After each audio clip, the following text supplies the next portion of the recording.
Good evening. Welcome to WSBI, your resource for success podcast program, where you get to meet inspiring women-owned businesses from across the country. And now, for your host, Kimberly McLemore.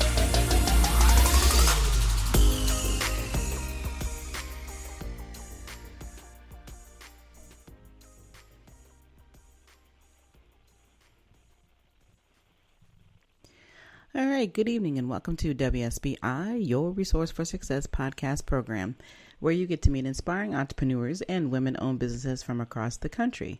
I am your host, Kimberly McLemore, President and CEO of the Women's Small Business Initiative, LLC, and award-winning author. And welcome to another night of sharing. With us, we have special guest, Fred Joyal. He co-founded the most successful dentist referral service in the country, 1-800-DENTIST, which in his 30 years as CEO generated over $1 billion in revenue.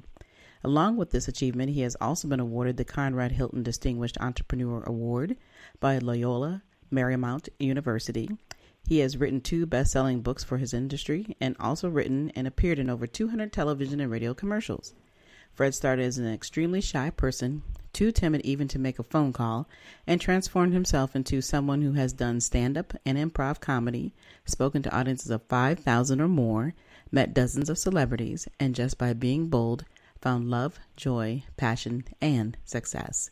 So, without further ado, please help me welcome to my platform, Mr. Fred Joyal. Hello, Fred. How are you? I am just doing awesome. I'm really excited to be on your show. Well, I'm excited to have you. You, sir, have got a heck of a story to tell.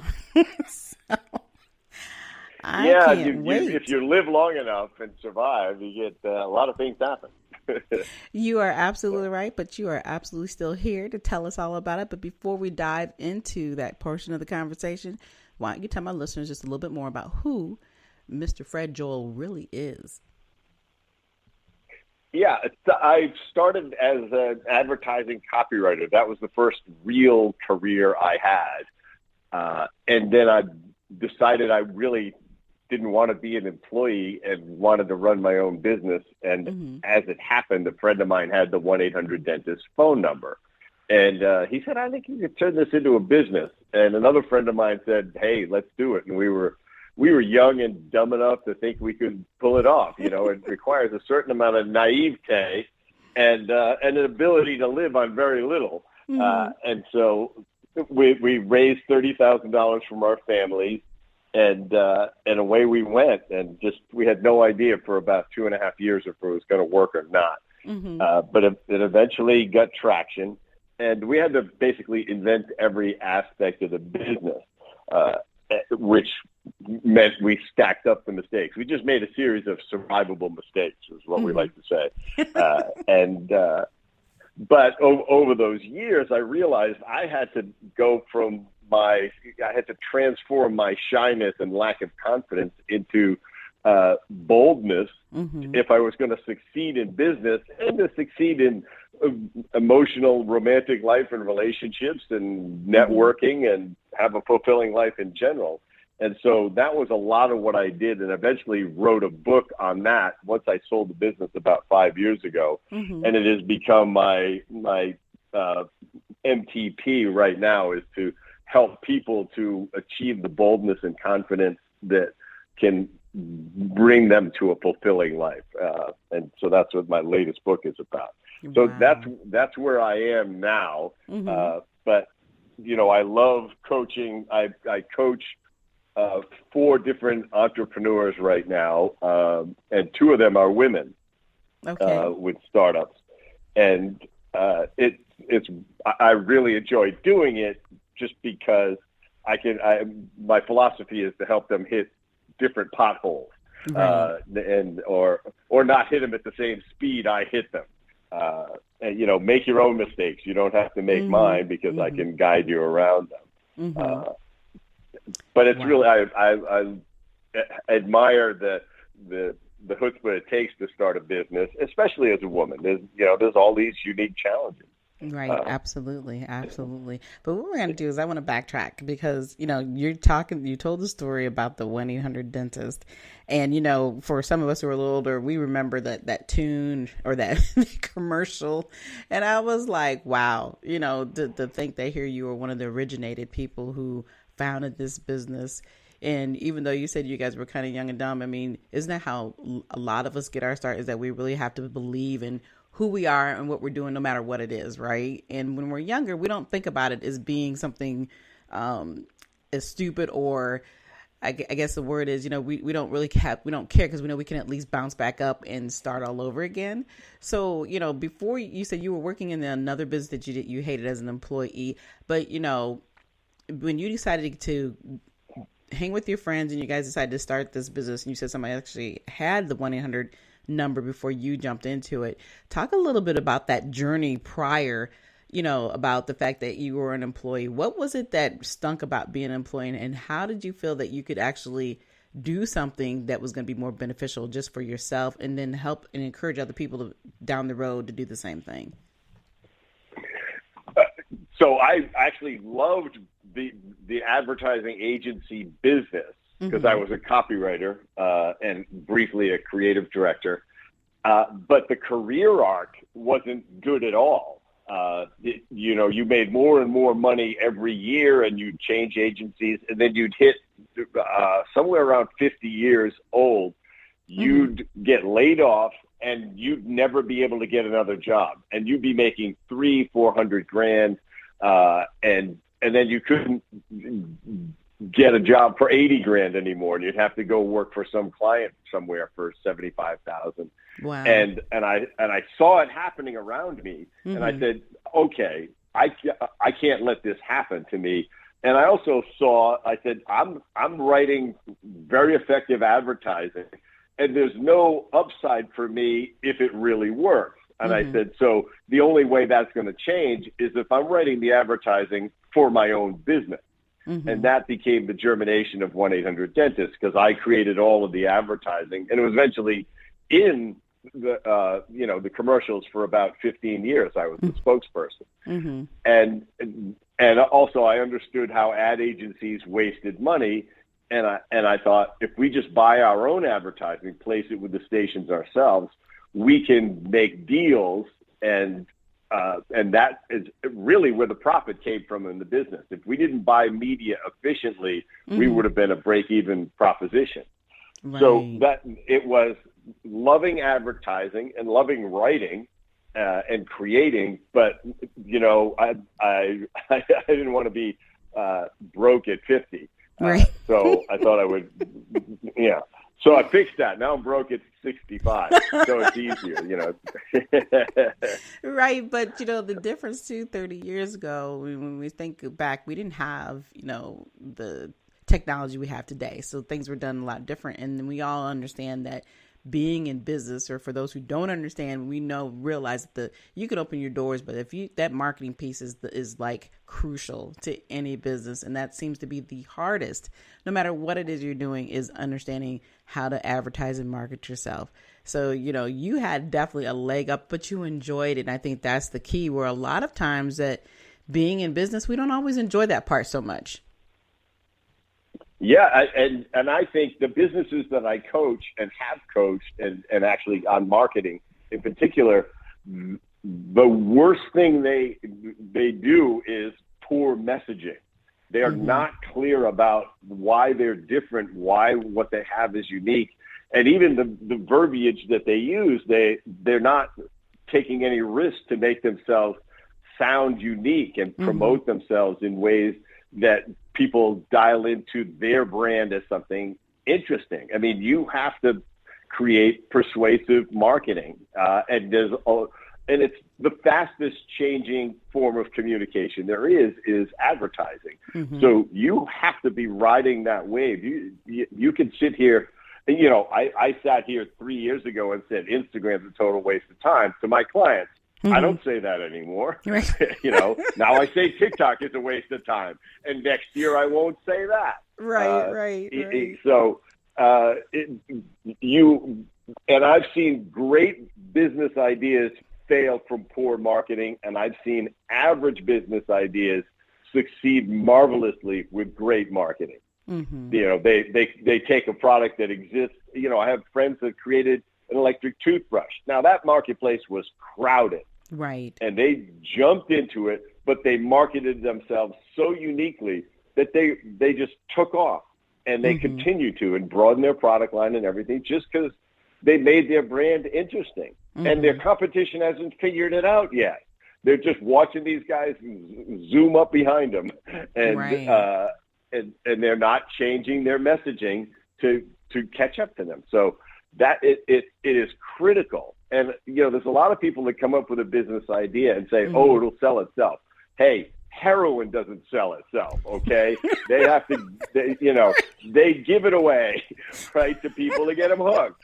So if, you know, get real, you know, you have to, you're going to have to market effectively what you do. Mm-hmm.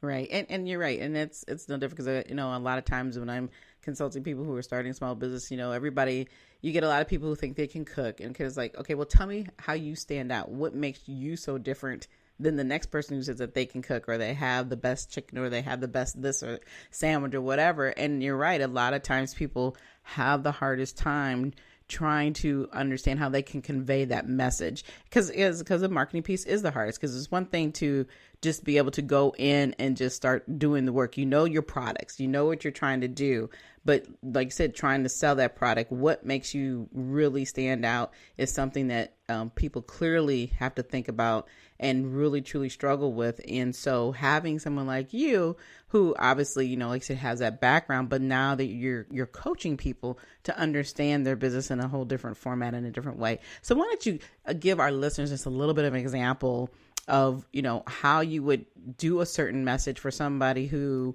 basically, let's say it's a business who truly isn't your typical type business, you know, like, okay, like for instance, I do project management. How does the person who does project management stand out? How do you advertise yourself? Because it's not something tangible per se. It's not a product, like you said, with a toothbrush or something in that perspective. So how do you have that individual think about what it is that they would say or do to make them stand out a little bit differently? You would just start to redefine it with interesting language. You know, like what I would, as an impulse, I would just start to say, what's the craziest way to describe our business? Because this is what we learned in advertising is, if you write the crazy idea, you can dial it back. If you write the tame idea, you got to dial it up till it's interesting. So we would always say, nothing's too crazy. Nothing's, you know, we're not editing or censoring anything right now. Let's hear everything crazy. I would take that project management idea and I would change the name of the business to Greasy Rails, because what you're doing is greasing the rails so that the project moves smoothly. I love that. And now, and this is how used to this I'm doing, that you can fire something at me, and on my first shot, I can come up with something like fairly useful. And now you've got a theme to work with. Okay. Now you can design a logo around that. Now you can create verbiage around it. You know, here's how we lube this project. Here's how we, for the serious uphill tracks, we do this. All of a sudden, you've got a tone that you can playfully inject into all of your messaging. Absolutely. And once you do that, it flows from that, and everybody, and the team gets excited. They go, wait a minute, I get this thing. We're gonna, we get the special locomotive product, right? Or the high-speed rail product, just you can see what I'm doing.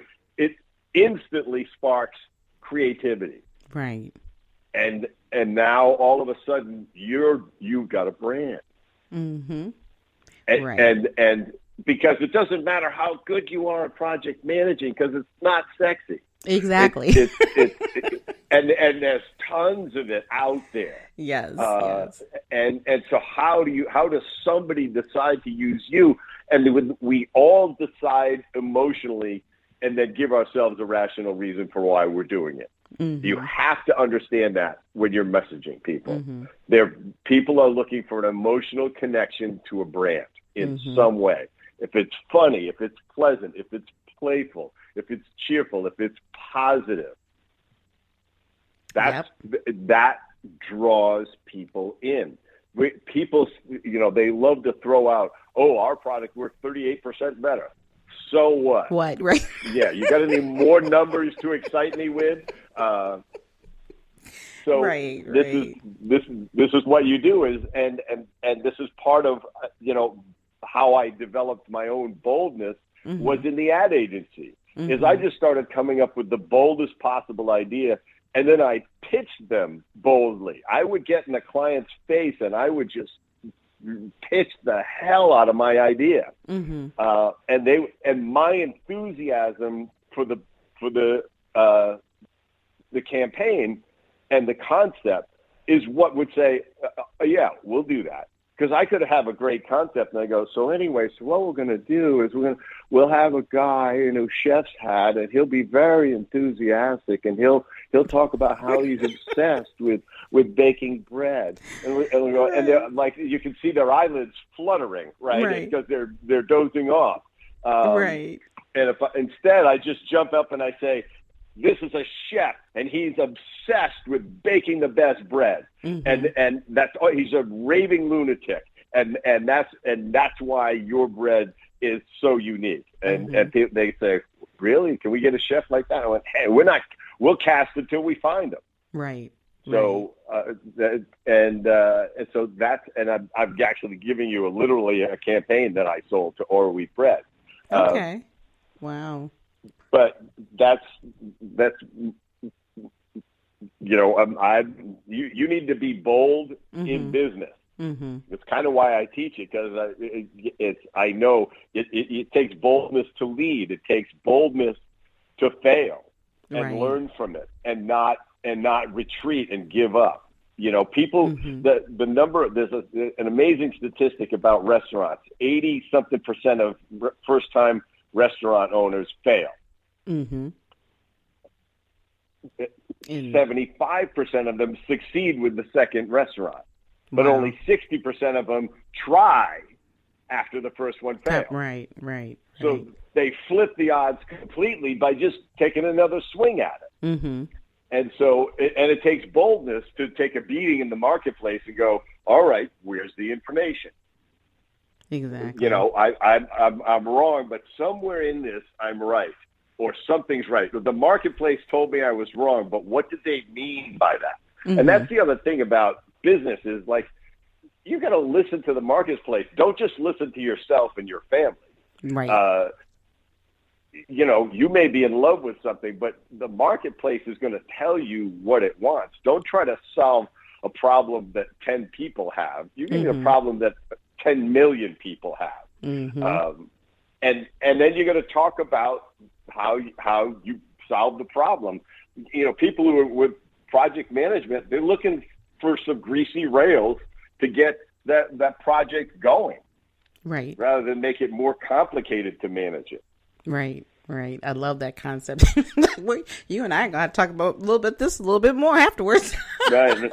Yeah. But you're right. You're going to send me $25 for the idea, because I love it. But you're right. It's not something sexy. So when you don't have something that stands out to people, it's very hard to get them to gravitate to you. Because like I said, there are a million of us out here, but what do you do differently that will make somebody want to come to you? But, I love that concept. It's smart. And the biggest problem, like I said, I see that a lot of times that, when we're in the business, we're so into it so much that we can't see some of the things that other people can see. So it's very important to have that outside, not in so much influence, but that outside understanding of those who are in this business understand it better than you do, so that's part of the reason why we can reach out to people like you in the marketing business. But then also it does help us later on down the road to truly understand how to see our business in a way that we wouldn't have seen it before.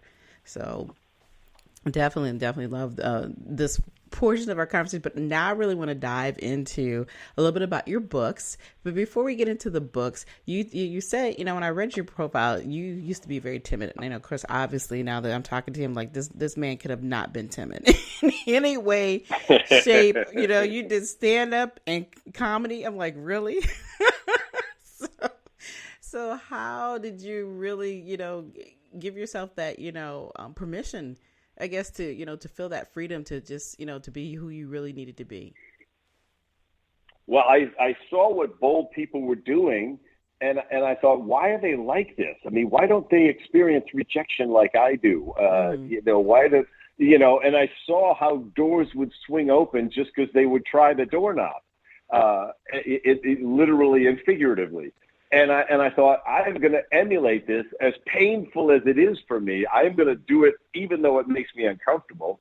And what happened is it created this positive feedback loop, because every time I did it, something good happened. Mm-hmm. I learned something new. I got farther than I thought I was going to get, and something undiscoveredly and positive would happen.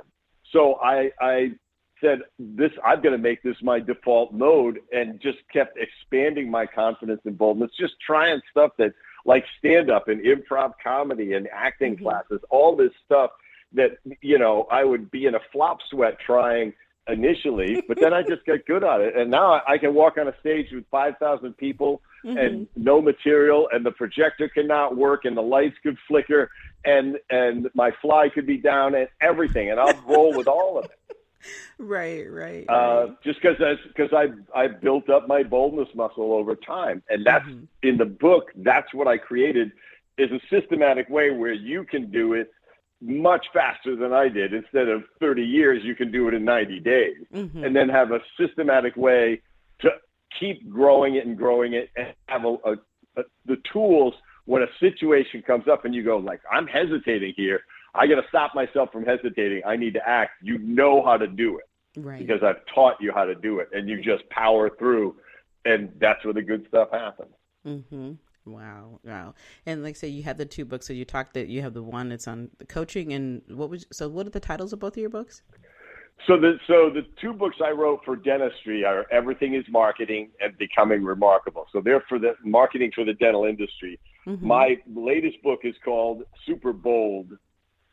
From underconfident to charismatic in 90 days. Mm-hmm. And it's basically, charismatic is just you act like you belong everywhere you go. And it right. draws people to you, that confidence. Mm-hmm. And you can get there. Anyone can get there. When people started telling me I was charismatic, I would say, are you talking about me? and it was just, I had realized that my boldness had made me so comfortable everywhere mm-hmm. that it radiated out to people. Mm-hmm. And it wasn't like I'm a show off or I need attention or anything like that. It's just I move through the world with confidence and boldness, and I'll try anything.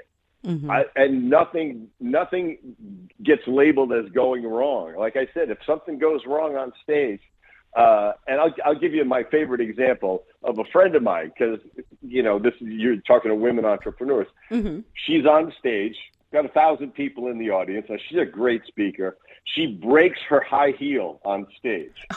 Now, that's horrifying. Right. It's like you want to run off stage. You want to just hold everything. I'll be back in 10 minutes or whatever. Mm-hmm. She kicks off her shoes and says, well, I guess I should spend more than $30 on shoes from now on. Exactly. And now what happens? The audience falls in love with her at this mm-hmm. point. Right. Because they roar with laughter, and she's comfortable. She's not embarrassed. Mm-hmm. She's rolling with it, and she owns them at that point, because mm-hmm. she said, nothing bad happened, just something happened. And I'm going to use it to my advantage to make mm-hmm. you so comfortable with me, because I'm so comfortable up here. Anything can happen. Right. And it's going to be all right. And so anybody can get there. It just takes time and practice and technique. And mm-hmm. I'll teach you the technique. Mm-hmm. Yeah, and then I like the fact that, what you learn and what you're teaching people can also not just be used in the business, but in your everyday life. Because like you said, we all have those moments in our life where we don't always feel so bold, or, I liked how when I was reading your profile, you talked about being just bold and found love and joy and passion. And that's the biggest thing about being in business. Most of us are very passionate about what we do. And so a lot of times if we can use that passion, not just in business, but in our regular lifestyle, it just makes life so much simpler and so much easier where when you just stop overthinking everything, stop getting upset about the little things that mean nothing to you, and really truly learning how to carry your boldness in a certain way that where, when it does something happen, it's like, we'll deal with it and we keep moving on without feeling like life is coming to an end. Right. So, I mean, we're in the game of life, but we're in the game of life, but we don't know how long the coach is going to let us play. Yes. So you got to play full out. And you don't want to miss opportunities, and you don't want to stack up regrets. That's what being super bold is about, is you don't miss when it's important, when it's crucial in your life. And it could just be a business opportunity or an adventure, or you need to give a eulogy for your father. And you don't like speaking in front of people. That you don't have that excuse anymore. You get one chance to eulogize a parent. And you'll regret it the rest of your life if you don't do it. Right. And so you want to be able to do that. You want to, whatever it is, when it's critical, when it's a turning point in your life, and it will be, you want to be able to step up. Right. You're right. Absolutely. Wow. You and we could talk about this forever because it just, everything you're talking about makes such, it's common sense, but a lot of the times we don't always use our common sense because we're so busy trying to check the boxes, because we live in a world that tells you have to check the boxes. This is where you start, you go get your education, then you go work for a job, then you go, everything has a little check mark by it because we're so afraid. Sometimes there are people who are truly afraid of or allowing individuals just to be who they need to be. It's not about making sure that you check the boxes, it's about really truly living the life that you want to live. And, bringing that, and that comes with the, the joy, the passion, and the success. And it's, something that a lot of us still have to be taught. And it's something you still have to constantly remind yourself every day that life is more than just about checking the boxes. So what you are doing, I just love it. And to hear you, like, so I could listen to you all day because you just make you laugh. But the things you're saying, like I said, it sticks with you. It truly does stick with you.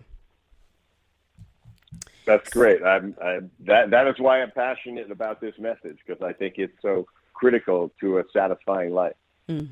Exactly. So before we end the show, though, is there any advice or do you have any last words for somebody who truly is feeling, I'm sure there's somebody listening now saying, you know what, this is me, but I really don't know how to get out of that rut. What would you say to them right now? I would say two things. I would say you need to start talking to strangers every day. Talk to a stranger until you feel comfortable doing it. And my book will tell you how to do that, but just make that commitment to yourself. I'm going to talk to somebody, even if it's say one thing, say a compliment, introduce myself, say hello, talk about the weather, whatever the heck it is. Every day, talk to a stranger, and you'll start to build that boldness muscle. And the other thing is to start telling yourself, I am worthy and I belong everywhere. Because we're constantly telling ourselves where and when and with whom we're not worthy. And why? Why is that your message? Why? I've been in rooms with billionaires. I've been in rooms with people who make so much more money and are so much more successful, I couldn't catch them in 5 lifetimes. And I chat with them like they're regular people. Right. Because that's what they are. They're just people. And I belong there too, because I told myself I did. Absolutely. Well, you know what? Those are 2 great messages. I love that. The boldness, that is key. Knowing who you are and knowing that you're worthy. You hit that perfectly. So, Fred, before we end, though, is there anything that you'd like to share with us about, what you got coming up, and then of course how we can get a hold of you, and then of course how we can find your books. Yeah, so go to my website, fredjoyal.com. You can see a couple of boldness lectures that I've got posted there. You can also download the first chapter of the book, and the book is available on Amazon in Kindle and Audible, and it's me reading it, and in hardcover. And so, obviously, I recommend reading it. I recommend, if you have a team, getting the team to read it and almost workshop it and say, okay, we're going to get good at meeting people. We're going to get good at closing. We're going to get good at raising money. All of these things that you need to do as an entrepreneur, these are boldness skills. Mm-hmm. And everybody on your team, you want to be boldly performing and working together boldly. And so if you're building a business, this is how you get started. So get the book and do the stuff in the book. The book isn't something just to read. It's an action plan. It's exercises to do to build your boldness muscle. So that's what I recommend. And you can always book a half-hour consultation with me on the website. Not always, not forever, but right now you can. Eventually I won't be able to do that. But, I love to talk to people who are just saying, like, help me break out of this. I know I have to be this way, or I have to do this. Or you want me to come do a keynote to your team. If your team's big enough and you can afford me, obviously I'd love to talk to your team and rev them up and get them started on their bold pathway. All right. Well, I tell you what, for those who, like I said, you may not be able to afford to, have the opportunity to take your course, or, obviously they should be able to afford the book. But for those who are listening, or they haven't listened and you need to go back and re-listen this, you need to take this opportunity. That's the thing that I love about my show, is that we are dropping, as I always say, pink nuggets. And then, of course, for Fred, we're going to say some golden nuggets tonight. Okay, so, this is an opportunity to learn. So this show, yes, we laugh, we cry, whatever it takes, we tell our stories, but at the end of the day, it's truly about learning something. And, tonight, Fred, you have definitely done that for us. And, for those who are still out here trying to dream and they haven't reached those dreams yet, and they're still trying to figure out what it needs to be bold, if you would like me to get you to Fred, I can do that as well. If you want to talk to me, please reach out to us. We're here for a reason. And Fred, thank you so much for coming on to the show tonight and sharing your story and sharing what it takes to be bold. I mean, it's just been such a pleasure. Well, thank you for having me on. Hope everyone is a little bit bolder after hearing it. Well, if they're not, look, we're going to have to just beat them over the head with this over and over again. Yeah, I know. Because I don't see how you can't be excited, because you excited me for 30 minutes here. So I'm like, I'm just like, yes, sometimes you you need to hear these things. And like I said, for those who are truly stuck and they need somebody they want to talk to, please reach out to me anytime at Kimberly at WSBILC@gmail.com. And let's have that chat. Let's talk about the steps that you need to take to turn those dreams into goals.